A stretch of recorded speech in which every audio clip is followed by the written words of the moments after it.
yet another free agent is off the board. This one on the cheap. You are Locked On Lakers, your daily Los Angeles Lakers podcast.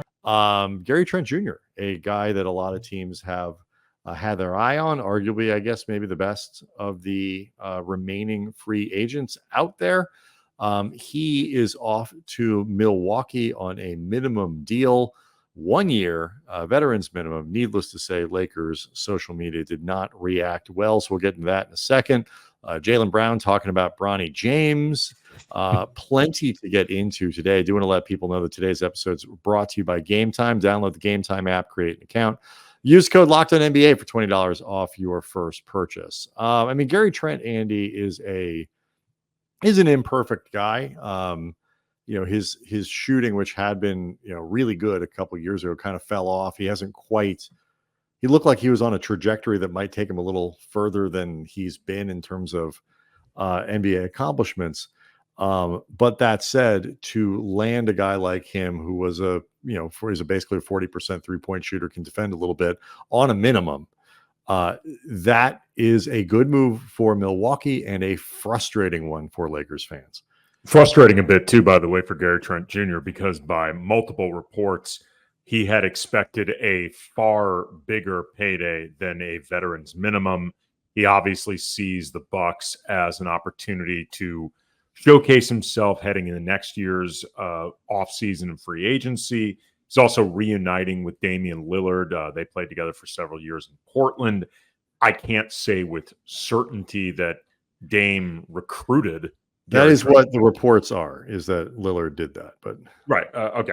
I had not seen that. I just felt like the next logical step. And, we're going to talk, I'm sure, about how the Lakers' lack of roster space is one of the factors getting in the way of making deals right now. They have literally no available spots, and for the time being would need to either stretch and wave or salary dump, presumably one or more of Christian Wood, Cam Reddish, Jackson Hayes, maybe even Maxwell Lewis. It's also compounded too, frankly speaking, we're going to talk about him later, by Bronny having a guaranteed spot on the roster, and that being part of the deal with drafting him, as opposed to signing him as an undrafted free agent that could be given a two-way. Bronny is taking up a spot that becomes a complicating matter. But what I also think is interesting about this too, and this speaks to some of the issues the Lakers in general, I think, are having with coming up with moves. From Gary Trent Jr.'s perspective, the roster right now, in terms of backcourts or, backcourt guys or undersized small forward options, D'Angelo Russell, Austin Reeves, Gabe Vincent, Max Christie, Dalton Knecht. There's been a lot of tying Gary Trent Jr. to the Lakers, and it's been well reported they have been interested in him. But you do have to at least wonder if he thought his opportunity, especially as somebody looking to showcase himself for next offseason, would be better with Milwaukee. And it speaks to the Lakers having some difficulties, I think, coming up with trades, because they've got a lot of their tradable contracts are their best players. So it becomes difficult to make one of these deals that actually feels like an upgrade. Trent will fill the spot essentially that Malik Beasley played for the Bucks last year and played quite well. Certainly much better than he did with the Lakers, much to the disappointment of Lakers fans. Again, it's just disappointing. Everything seems to be followed with much to the disappointment of Lakers fans. But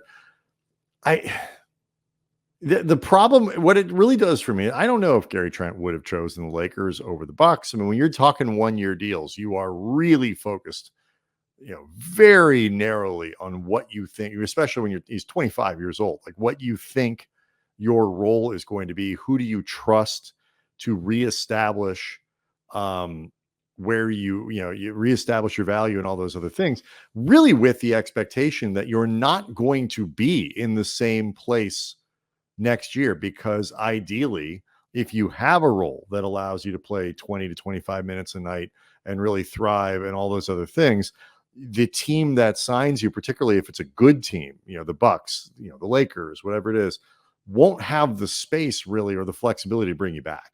So, I'm sure he looked into all the different situations. Perhaps if he felt that LA was a better fit, he might have been willing to hang out a little while longer while they tried to, but probably not. And this gets back to what you're saying, this crowd that they have. And it's not so much just that they have a crowd at the end of the roster, Andy. It's they have too many guys who aren't very good, who aren't going to, realistically are not going to contribute quality minutes on a consistent basis, for a high level NBA team. And I'm talking about obviously Bronny and Maxwell Lewis. I think you can put Hood Schifino in that group right now, certainly until he shows differently.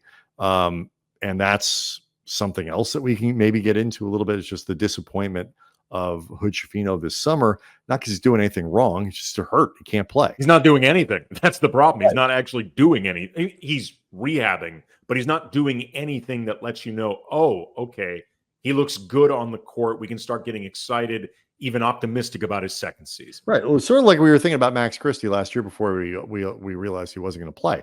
That, this idea that it's kind of a free agent signing. Like if JHS could actually give you 12 good minutes a night, 14 good minutes a night, and more on those nights when you needed him, that's like signing another free agent, because they didn't have that last year.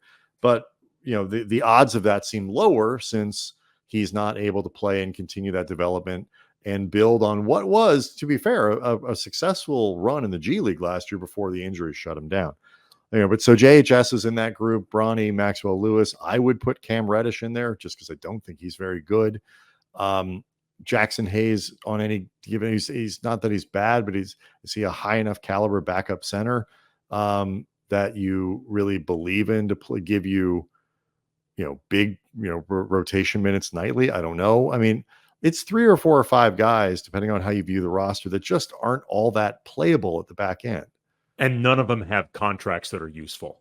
Like right. That's really the biggest problem, is that they don't help you as players, and they don't help you as expiring contracts. Like they're not the version of the Mavericks last year, moving Grant Williams and Seth Curry and Rashawn Holmes. Those guys, attached with first round picks, they were disposable players. Like I don't mean to put it coldly, but in terms of Dallas's rotation and their lack of place in it, or in Grant Williams's case, his immediate non-fit on the court and by reports in the locker room, those were all guys that were expendable, would be a better word than disposable. But the Mavericks were I want to make sure I'm being respectful to guys, but right.